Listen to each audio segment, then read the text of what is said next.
I started this project about a week ago, and right now this is basically the only thing I do.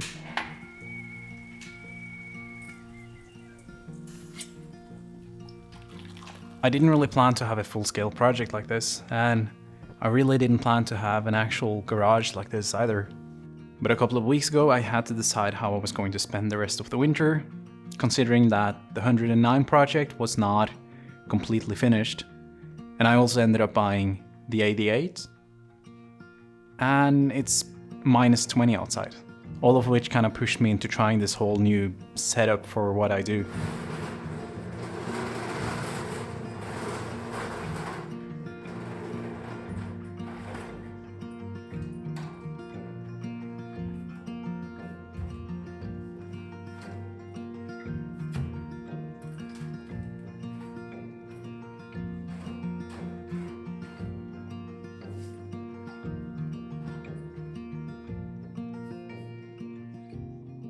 I don't really have any experience with rebuilding a car like this.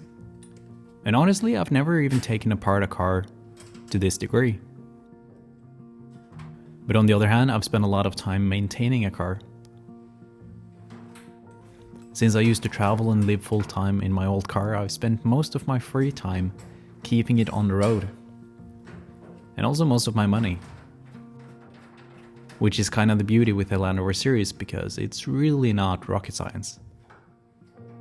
It's one of the few cars I've ever worked on where you can literally look at a part and tell right away what the purpose of the part is.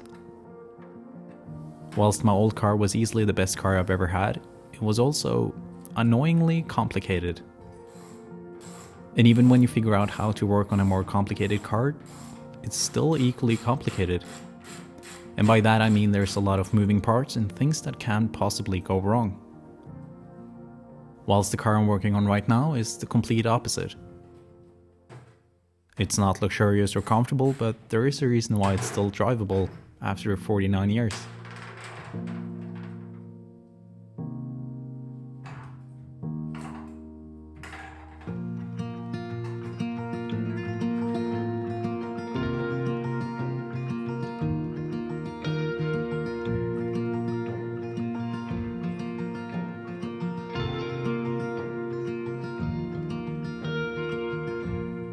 If you already know what I do, you might wonder, why am I all of a sudden in this fancy garage? But it's also somewhat of an office for me as a photographer, because the company I have been working at full time whilst traveling are now out of business. So I'm doing everything solo now, which means that I don't have an actual office anymore. But my job is kind of simple, so in theory the only thing I need is a place to sit, electricity, coffee, Wi-Fi, and preferably something to keep me warm. So instead of trying to rent an actual office plus a garage to do the project, I thought, why not do both in the same room? And since it's outside of the city, I only pay about 300 euros each month to have this space. And it also means that if I'm traveling with the other car, I can leave that somewhere and take a plane or bus or train ride back here. And I can just stay here working full time on the project, videos and photos. And you might think, well, isn't this quite basic? But let's not forget that I've been living full time in a car for about 4 years, traveling, sleeping in the car, showering at gyms or at the office. Like almost everything I do, it's only temporary. So the current plan is to finish this, and then I'm going to sell the 109, and then I'm going to start traveling with this again.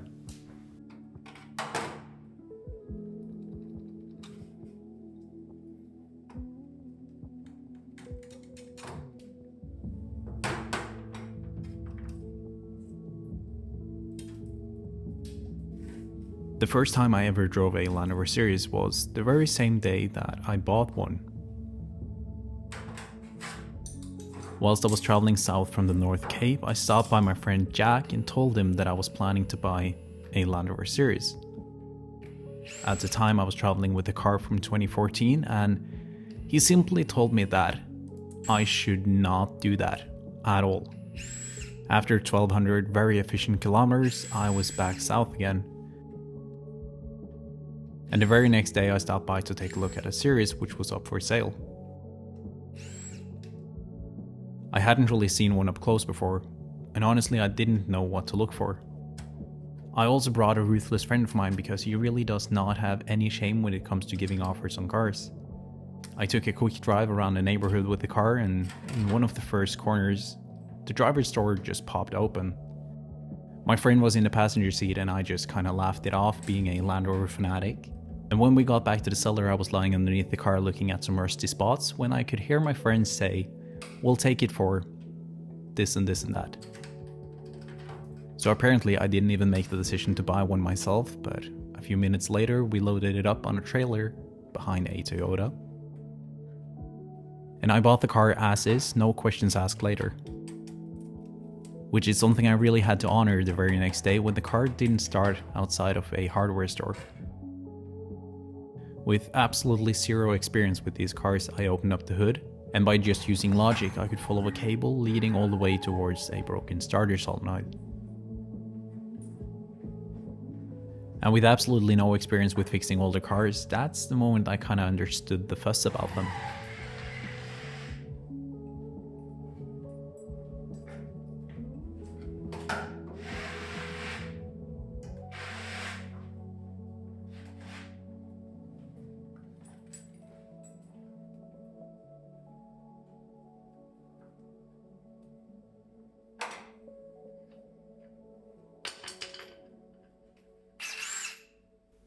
There is this Top Gear episode where Richard Hammond is talking about why the Land Rover is the greatest car ever.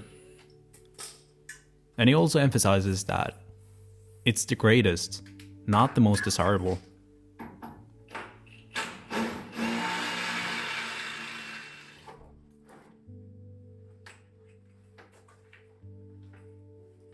And apparently about 70% of all of these ever produced is still on the road.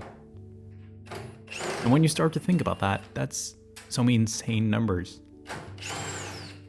And whilst working on this, I've had a lot of time to really get to know this car, which will become very handy when I start to travel with this 88.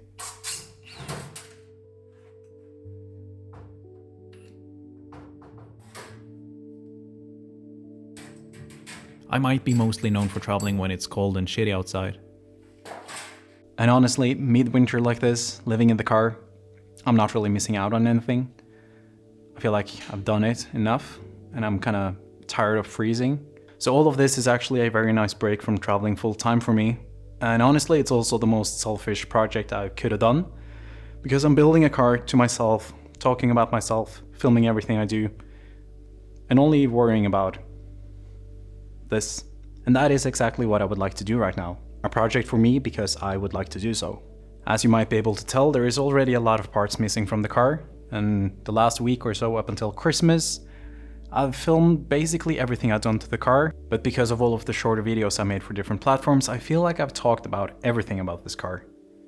But I also have to realize a lot of people haven't even noticed that I have this car, or the green one, or that I've sold the Discovery. So to sum it up quickly, late this summer, early autumn, I sold the Discovery that I've been traveling with for a bunch of years, and bought a Land Rover Series 109.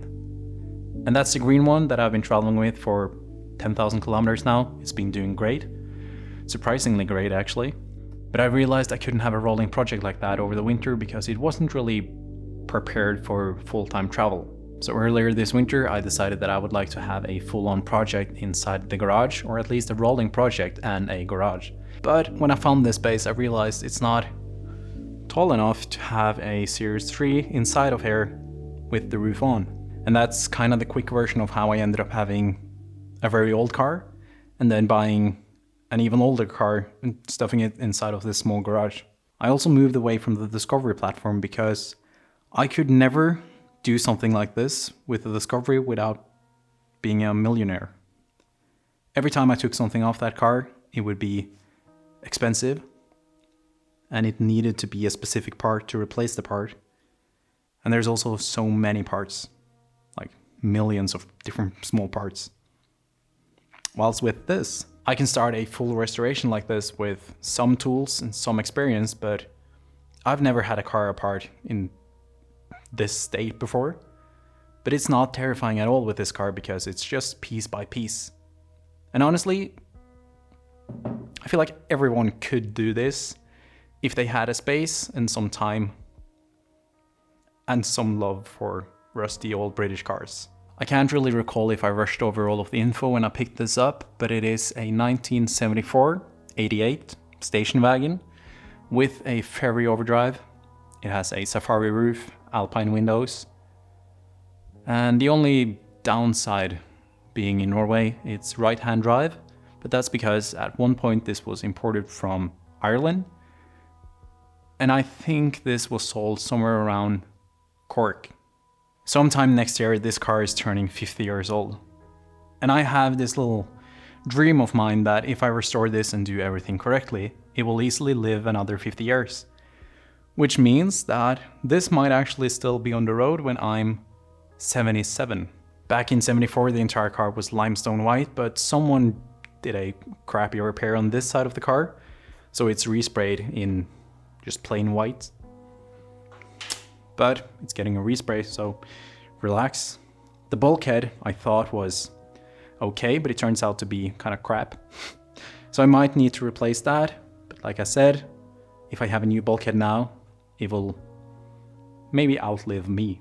I have 3 colors which I would like to paint this, and one of them are the original limestone. But I would also like to have a 2-tone car, white roof, colored body. And to avoid having just white on white, I'm thinking Atlantic green or one of the blue colors I can't really recall the name of right now. Apart from the bulkhead, most of the car looks surprisingly good considering it's 50 years old, but I will replace the doors. I'm also going to keep everything which is galvanized, and I'm going to keep the 2.25 petrol because after about 10,000 kilometers in the green one, I've realized it's slow, but it's not too slow. And honestly, this is also half the car.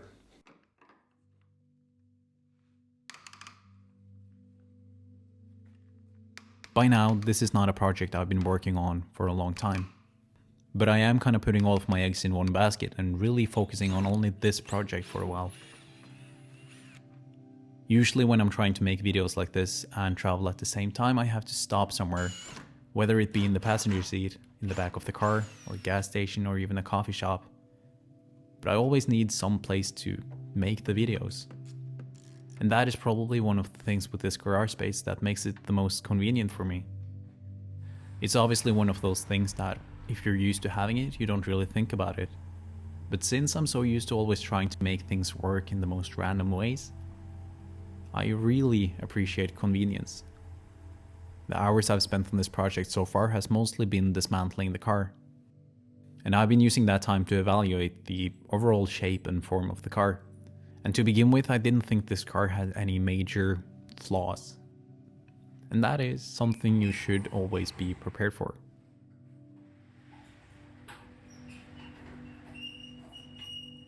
The left side of the car is resprayed in the wrong color, but I didn't really think too much about it to begin with. But the more parts I took away, I could eventually realize my biggest enemy during this restoration. It was not rust or missing parts, but previous repairs. The bulkhead was repaired and, in quotation, welded. And during that effort of a repair, someone also glued all of the interior plates down using some sort of black silicone. And somewhere around 2 AM, I was working on getting these bolts and plates out of the car, which was about the same time I realized I needed to buy a brand new bulkhead or spend a silly amount of hours fixing this one. But I have to look on the bright side and focus on the very positive things here, because when I set out and start to travel with this car again, I will actually know everything about it. When the restoration is done, there is not a single bolt on this car which is not my responsibility. But that also means that it's very much my responsibility to remember everything I'm doing here. So this is just me foreshadowing that in a year, I'm going to sit somewhere looking at my own YouTube videos and trying to figure out where it all went wrong. Just kidding.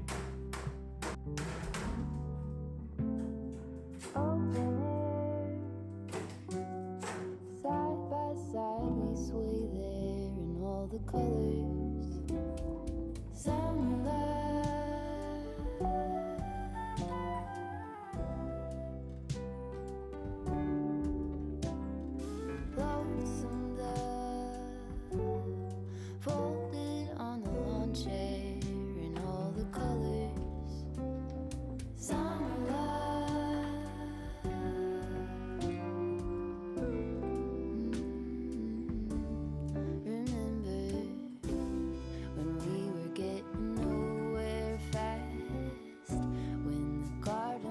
stop giving back.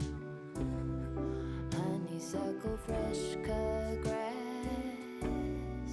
I could really use some stuff like that.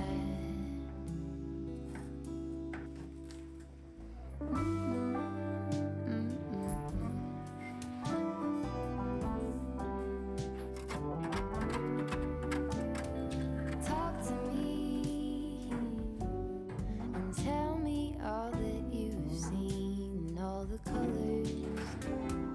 Summer love,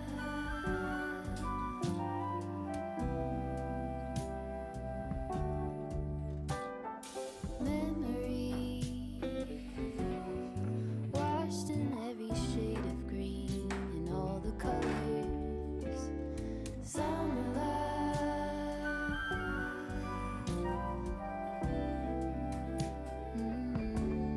remember the lazy river day canoe, bathing in the turquoise blue, losing track of time with you. Another peach pie sunset view, sleeping in the afternoon. No place to be and nothing to prove.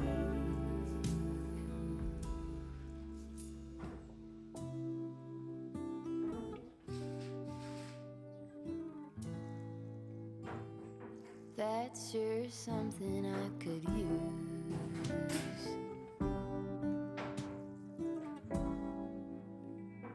A cure for the air-conditioned blues.